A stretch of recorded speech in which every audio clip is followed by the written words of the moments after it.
Welcome to the deep dive. Today, we're really digging into something complex, biblical ethics around relational boundaries. That's right. And we need to be clear, we're not talking about, simple conflicts or personality clashes here. Not at all.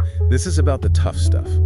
Those chronic, unrepentant, really destructive patterns. Things like ongoing deceit or manipulation or chronic anger. Yeah. Stuff that just grinds you down spiritually and emotionally. Exactly. Things that erode your well-being. And, we're often taught love means enduring everything. But the sources we looked at, they actually point to something, well, maybe surprising for some. Which is?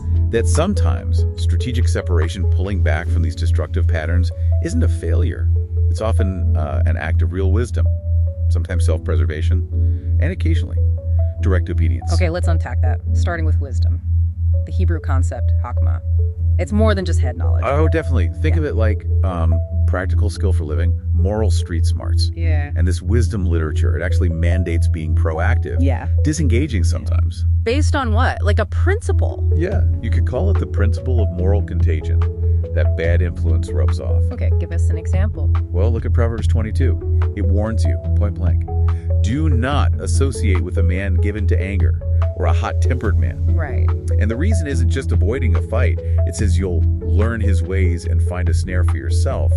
The real danger is internal. You start picking up those vices. So it corrupts you. Your character decays. Exactly.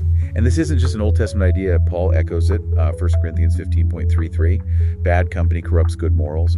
It's stated like an axiom, almost a spiritual law. Got it. So wisdom says protect your character. What comes next? Well, it flows naturally into self-preservation, doesn't it? Protecting your inner life, your soul. The sources talk about the believer's inner self as like the temple of the Holy Spirit. Okay, yeah, 1 Corinthians 6. Right. So that temple needs active defense. It's stewardship. But here's where it gets tricky, I think. What about unconditional love? Aren't we supposed to bear with difficult people even when it hurts? Where's that line? That's the critical question. Yeah. And the line seems to be drawn at consistent, crushing emotional cruelty. Think about Psalm 34.18. The Lord is close to the brokenhearted and save those who are crushed in spirit. That phrase, crushed in spirit, it's treated seriously. It validates stepping back when your spirit is being consistently broken down by someone's actions.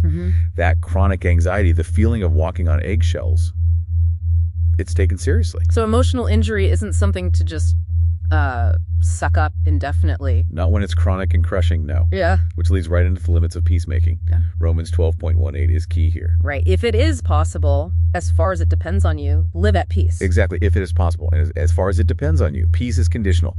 If the other person refuses to change, if they make peace impossible without you compromising your core values, well, then peace isn't possible from your side. You've done your part. You fulfilled your obligation. Ethical separation becomes authorized. The responsibility shifts. Okay, so we've got wisdom, self-preservation. Now you mentioned obedience. When does separation move from being wise or necessary to being, commanded? It often ties into what the sources call covenant purity. There's a direct command in 2 Corinthians 6.17.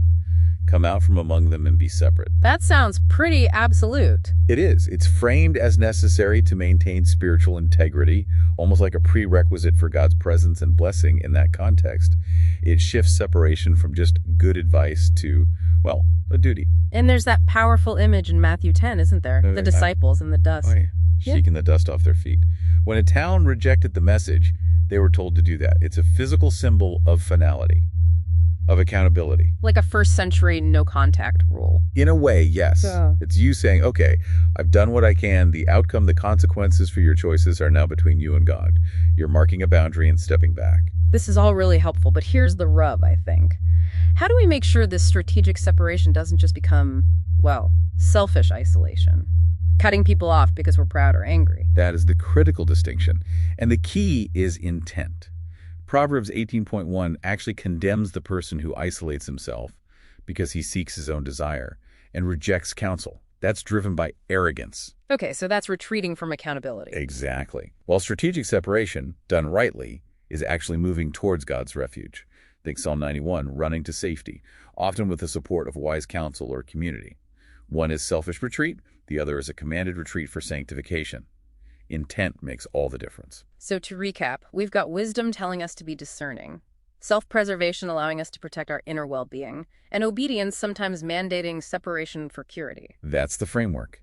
And the final crucial thought here is that this strategic separation, it needs to be seen as courageous accountability, not as hatred or revenge. How do you manage that? It's about the heart posture, carrying it out with a genuine compassion, even forgiveness, while firmly holding the boundary, and then consciously surrendering the ultimate outcome, the judgment, entirely to God.